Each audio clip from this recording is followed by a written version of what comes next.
ভাইয়া আমাকে আর কিক দিও না, আমি তোমাদের সাথে আর গেম প্লে করতে চাই না।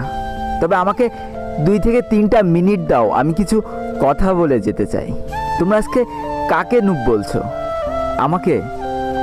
তাহলে তোমরা হয়তো ভুলেই গিয়েছো যে তোমরা যেদিন প্রথম এই গেমটা ইনস্টল করেছিলে সেদিনও তোমাদের লেভেল কিন্তু অন ছিল, আর সেদিনও তোমরা আমার মতোই সাদা জামা আর এই কালো প্যান্টটা পরেছিলে। সেদিনও তোমাদের কাছে কোনো গান স্কিন আর কোনো ইমোট ছিল না।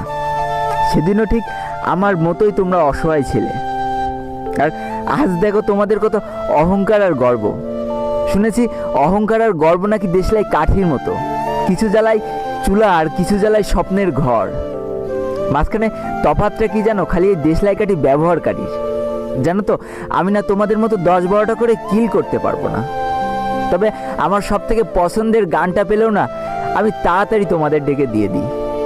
তুমি যখন নকডাউন হয়ে যাও আর তোমার বাকি টিমমেটগুলো যখন কিল নেওয়ায় ব্যস্ত না, আমি ঠিকই তোমাকে তখন হিল দিতে চলে যাই, কারণ আমি তো নুব। অনেকবার হয়েছে কি জানো, হিল তো আমি ঠিকই দিয়ে দিয়েছি, কিন্তু অতগুলো ইনিমির মাঝখান থেকে আর আমি হয়তো বেঁচে ফিরতে পারিনি। তাতেও আমার কত আনন্দ যে আমি আমার পুরো টিমমেটটাকে তো হিল দিয়ে দিলাম, সে তো বেঁচে আছে, সে একাই খেলে দেবে। কতবার নকডাউন হয়েছে কিন্তু কারো কাছে বলতে পারিনি অধিকার নিয়ে যে আমাকে হিল করে যাও। কেন জানো তো? কারণ আমি কখনো চাইনি যে আমার জন্য আমার পুরো টিমমেটের কোনো অসুবিধা হোক।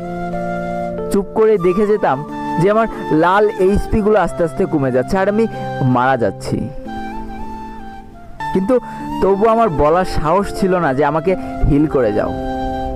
আমার যতই এইচপি কম থাকুক না কেন, আমার ব্যাগে যদি একটাও মেডকিট থাকতো না, তবু আমার পুরো টিমমেট চাওয়ার সাথে সাথে আমি ব্যাগ খুলে দিয়ে দিতাম।